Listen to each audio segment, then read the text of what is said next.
Olá, tudo bem? Eu sou Rodrigo Merjan e eu quero falar um pouco sobre psicossomática, hipnose e estresse. Tá legal? Sou psicólogo, coach, programador neurolinguístico e hipnólogo. E nesse vídeo eu quero falar um pouco com vocês sobre como que as palavras, como que o que acontece à nossa volta se transforma em matéria no nosso corpo, se materializa na nossa vida, como que a psicologia, a psicofisiologia consegue explicar isso, tá? E eu quero muito falar sobre isso. Esse vídeo tem a intenção de ser como uma aula, onde eu vou estar explicando e expondo os pensamentos e conhecimentos sobre hipnose, psicossomática e estresse, tá bom?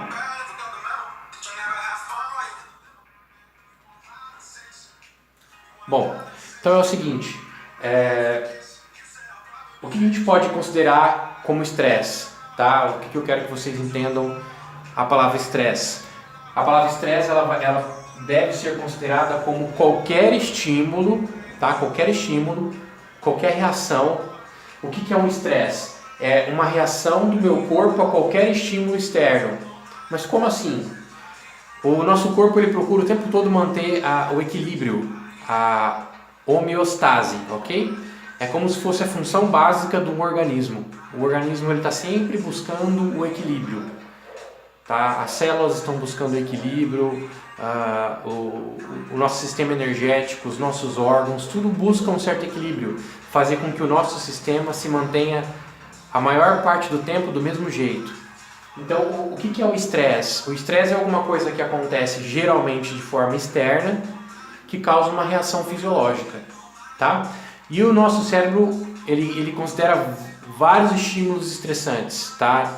De uma forma geral, eu vou dar bastante exemplos de perigo, tá? Quando o nosso cérebro interpreta alguma situação como uma situação de perigo. Uma outra palavra muito importante que a gente tem que falar para conseguir explicar bem esse conteúdo, principalmente nesse vídeo, é a palavra transmutação. Só um momento. Então, o que é transmutação? Transmutação é a capacidade que o nosso corpo tem de transformar estímulos externos em respostas internas. Então, eu tenho a visualização da imagem de uma cobra. Aquela visualização faz com que o meu cérebro ele responda eletricamente e quimicamente em milissegundos, muito rápido, liberando já adrenalina e liberando cortisol. A curto prazo, esses dois hormônios são muito bons para o meu corpo. Eles aumentam o tono muscular, aumenta o batimento cardíaco, ele deixa o corpo muito mais preparado para a luta ou para a fuga. Tá? Então, a curto prazo, dentro de um período de 20 minutos, eles são benéficos para o corpo. Tá legal? Então, a transmutação é essa capacidade que o nosso corpo tem de quimicamente transformar algo que a gente acabou de ver em uma resposta fisiológica. Tá? Uma resposta fisiológica ao estresse. Eu vou dar exemplos de perigo que são exemplos fáceis da gente perceber como o corpo se estressa, tá? Tudo isso, gente, acontece de forma inconsciente, tá? Nós não temos controle sobre isso. Isso são respostas fisiológicas, adaptativas, genéticas, tá? Isso é o nosso corpo, ele foi programado, ele evoluiu para responder desse jeito. Se você for analisar a biologia, a vida mesmo, ela vem evoluído até que chegamos no nosso ápice. Nós somos o ápice da biologia do nosso planeta, tá? Então, eu tenho o estresse, que é qualquer coisa externa que modifica ou que tem a capacidade de modificar o equilíbrio do meu corpo. Então, o meu corpo, a minha mente, de alguma forma, presume que uma cobra é um perigo. Então, ela já presume que uma cobra é um perigo e já reage ao perigo, antecedendo esse perigo, fazendo com que o meu corpo fique já pronto para lutar ou para fugir. Ok? Quando de repente você está andando numa fazenda e você ouve um barulho estranho no meio da noite, tá? E você não está acostumado com fazenda, você não sabe que aquele barulho é simplesmente um sapo. Poxa, você não está acostumado com aquele lugar, então você fica esperto, sua atenção aumenta. Nesse momento, o cortisol e a adrenalina fazem tudo isso mesmo, eles aumentam o seu desempenho. Seu desempenho sobe, você cresce, tá? e a curto prazo eles são realmente muito bons, tá? O que acontece? Esses dois hormônios, eles têm uma resposta de utilização de recursos do seu corpo. Eles utilizam recursos do seu corpo. Então, você sai nesses momentos, você sai de um equilíbrio e até mesmo de um crescimento para um desequilíbrio e muitas vezes para uma redução, tá? Como assim? O funcionamento normal do seu organismo, do seu estômago, dos seus rins, do seu pâncreas, do seu fígado, o funcionamento normal do seu pulmão, o funcionamento normal dos seus músculos, tudo é alterado. Você entra num estado de combate, de resposta, ok? E, de novo, a curto prazo, em média 20 minutos, de 5 a 20 minutos, isso é muito positivo, tá? Por isso até mesmo que a Organização Mundial da Saúde, ela recomenda que você faça 30 minutos de atividade física todos os dias. É positivo que você tenha momentos em que você estressou o seu corpo, porque isso é positivo para você. Uma certa quantidade de atividade física é muito positiva para você, uma quantidade de estresse é positivo. Agora, o que não é positivo? Não é positivo o estresse no nosso dia a dia, por exemplo, um estresse com o trânsito, onde você está ali atrás de um volante, você está cheio de regras, aquilo ali é um meio de transporte, mas muitas vezes um ambiente urbano não é um ambiente que a gente se sente muito confortável. Você anda muito devagar, as pessoas te fecham. Você de repente olha para o lado, existem pessoas com cara mal-humorado dirigindo o carro delas, ou você vê às vezes muito sofrimento na rua, pedintes, ou qualquer outra coisa que te estresse, né? O simples fato de você estar indo para um lugar, talvez do seu trabalho, que você não goste, né? Você está indo para casa para um lugar onde você não goste, isso também é estressante. Essas coisas fazem para o seu cérebro, ficam mandando para o seu cérebro a sensação de estresse, de perigo o tempo todo, e aí você está o tempo todo liberando mais adrenalina e mais cortisol, porque o tempo todo o seu corpo está dizendo: você precisa de um desempenho melhor, você precisa de um desempenho melhor, você precisa de um desempenho melhor. E aí agora eu vou fazer uma pausa aqui para me ler um pedaço de um livro que eu tô estudando, e eu acho isso incrível, porque esse livro aqui, ele é de Ernest Rossi. E essa versão que eu tenho, ela é de 94, gente. Dá uma olhada nisso. Eu adoro isso. Eu adoro pegar alguma coisa que foi escrita há muito tempo atrás e ver que essa coisa ainda é atual, né? Que existem caras que foram tão fenomenais, tão inteligentes, que eles permanecem no tempo, né? Como Albert Einstein, Galileu Galilei, e cientistas de uma forma geral. Pessoas que foram tão importantes intelectualmente para os seres humanos que não importa o tempo passar. E eu estou numa fase aqui do livro onde ele está justamente comentando sobre isso que eu estou falando para vocês, tá? Na parte que fala sobre estresse e fenômenos psicossomáticos, tá legal? E sobre o conceito de síndrome de adaptação geral, né? O que é o síndrome de adaptação geral? Eles perceberam que, independente do problema, o corpo geralmente reage do mesmo jeito, tá? Então, eles tabelaram que esse comportamento padrão se chama síndrome de adaptação geral, tá? E aí eles conseguiram até mesmo fazer uma tabela fisiológica dessas modificações. Então, uma resposta adaptativa inicial para uma situação de estresse, tá? É a resposta de luta ou de esquiva. Isso acontece em minutos ou em horas, tá? É o intervalo de tempo de uma adaptação inicial, e isso aqui é uma resposta prolongada. Quando dura dias, semanas, anos ou décadas, já não é uma adaptação saudável para o organismo, tá? O que acontece em minutos e em horas? Você tem mensageiros mente-corpo, como epinefrina, cortisol, adrenalina, noradrenalina, tem vários tipos de emissores. O que isso faz? Isso aumenta, gera uma amplitude do seu pulso ultradiano, uma maior mobilização do uso de energia, um aumento da sua cognição e do seu desempenho. Você tem um aumento do tônus cardiovascular, um aumento do tônus cardiopulmonar, você tem analgesia do estresse, ou seja, você fica a própria situação de estresse faz com que você tenha uma analgesia, ou seja, redução de dores que você esteja sentindo, tá? Você tem uma baixa do sistema imunológico, o sistema imunológico é consumido por esse momento. Você tem uma diminuição da digestão, uma diminuição da sexualidade e uma diminuição do crescimento, tá?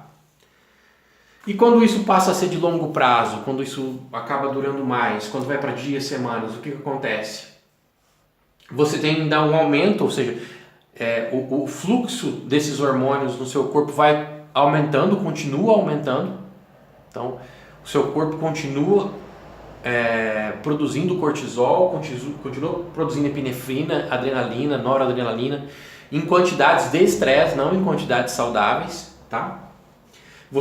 Daí você acaba tendo uma sincronização, uma baixa na sincronização ultradiana, ou seja, o seu período mental de desempenho ele vai se reduzindo, vai reduzindo.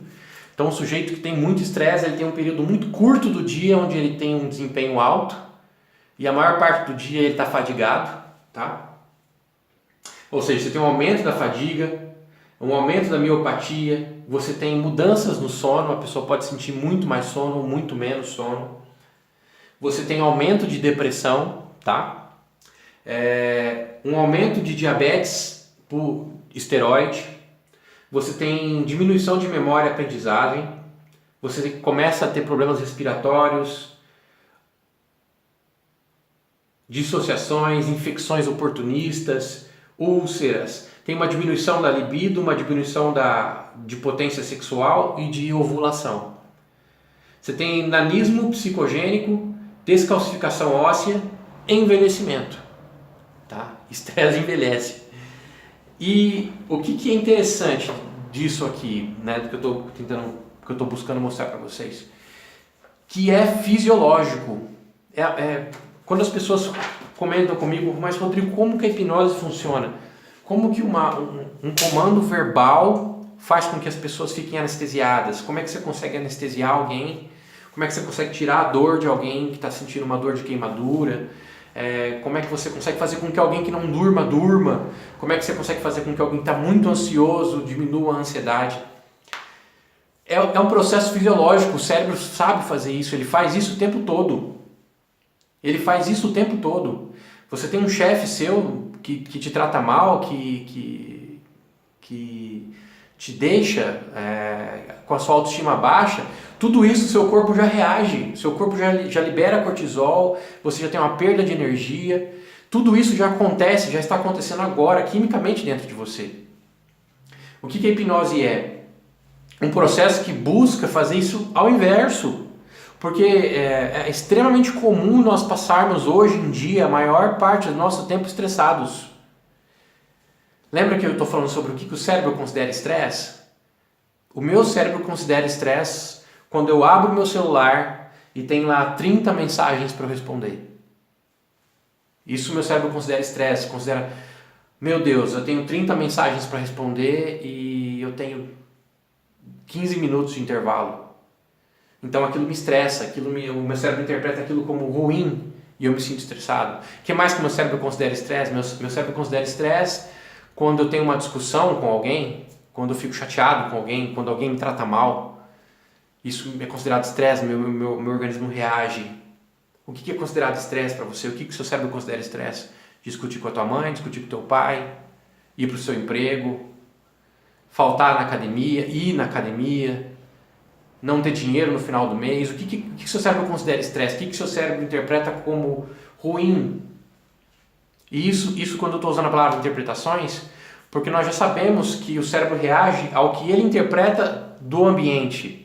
Crianças que foram criadas na fazenda não têm medo de sapo, não têm medo de aranha. Elas chegam perto de um boi, de uma vaca com facilidade, de uma cabra, de um porco. Agora você pega crianças que são criadas na cidade, quando você coloca elas perto desses bichos, para elas é estressante aquilo, elas ficam com medo. Porque o cérebro delas não foi programado para interpretar aquilo como correto. E aí se você inverte, você pega uma criança que é criada no campo, você coloca ela num shopping, numa escada rolante, todas aquelas pessoas indo para lá e para cá, aquilo para ela é estressante, ela não está acostumada com isso. O cérebro dela fica estressado. Só que é diferente, crianças são diferentes, né? De uma forma geral, a maior parte do estresse de uma criança é convertido em algo positivo, né?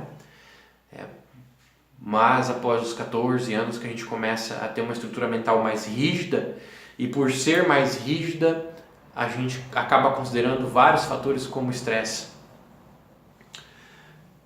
Ok? Vamos lá, outra parte que eu quero ler muito aqui para vocês, que foi na verdade o motivo de eu estar fazendo esse vídeo. O que acontece quando nós ficamos estressados por dias, por meses e por décadas. A parte das adições. E nesse pedaço eu vou pedir licença, eu sei que não é muito convidativo, leitura de livros, eu sei que não é uma coisa que o seu cérebro gosta, né? É um tanto maçante, mas é que está tão bem escrito aqui que eu prefiro ler e dividir com vocês exatamente como está escrito do que reduzir e perder a intensidade do que está escrito aqui. Essas dinâmicas da molécula mensageira e do sistema receptor de células são a base mente-corpo de um processo similar em 4 etapas, que acontece em todas as adições. 1. Qualquer período prolongado de esforço levará a um excesso de adrenalina, de cortisol e seus mensageiros associados, inundando a mente-corpo de uma maneira dependente de estado. 2. Os receptores para esses mensageiros irão regular para baixo, ao ponto em que eles estejam abaixo do normal. 3. Uma vez que os receptores se encontrem abaixo de seu nível normal, a pessoa irá agora experienciar a abstinência. Ela não se sentirá à altura do seu nível normal de energia, humor e desempenho. 4. A pessoa é então tentada a trabalhar demais, compulsivamente, para ter de volta sua alta de adrenalina. Muitos super empreendedores, profissionais, executivos, atletas, donas de casas perfeccionistas e hackers de informática reclamam que eles simplesmente não se sentem bem, a menos que estejam ocupados. Apanhados em um ciclo de feedback positivo cada vez mais acelerado e autodestrutivo que os impede sempre mais alto e mais rápido, eles eventualmente se tornam tão ocupados que sua mente e corpo vêm a sucumbir com diversos padrões de sintomas psicossomáticos listados naquela figura anterior que eu mostrei. Tá? Essa parte aqui. Parte 2.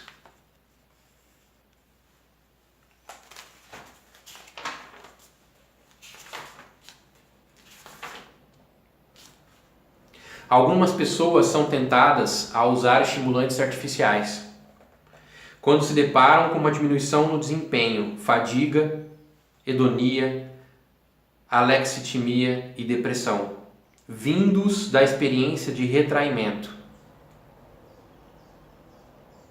Isso é particularmente verdade nos períodos entre 3 e 5 horas da tarde, quando muitas pessoas experimentam o que alguns pesquisadores chamam de bright point, ponto de ruptura.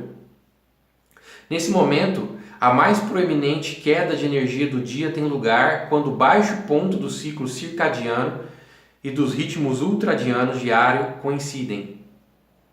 E ao invés de tirar uma boa soneca nessa hora, a personalidade fanatizada irá envidar um desempenho desesperado, de esforço, para dopar a mente e corpo artificialmente, com excesso de calorias, cafeína, álcool e outros tipos de aditivos químicos. Dessa perspectiva, é fascinante perceber que virtualmente todas as adições e problemas psicossomáticos são disfunções da comunicação mente-corpo, no amplo circuito cibernético entre as pressões psicossociais da experiência humana e os níveis de receptores de moléculas mensageiras de expressão genética. Muitas tendências que têm sua fonte no prolongado estresse da vida diária envolvem uma supressão ativa ou desconhecida de nossos sinais normais, mente e corpo, para desfrutar de poucas e confortáveis paradas para descanso, cura ultradiano ao longo do dia. Essas tendências podem geralmente ser observadas com psicoterapia orientada para modificações de insight, de atitude e de comportamento. Quando excessivas pressões sociocomunitárias e ou prescrição médica de remédios iniciam um ciclo tendencioso de abuso de substâncias. Entretanto, mais amplo suporte psicossocial é exigido em todos os níveis dos programas em 12 etapas de reabilitação de vizinhanças.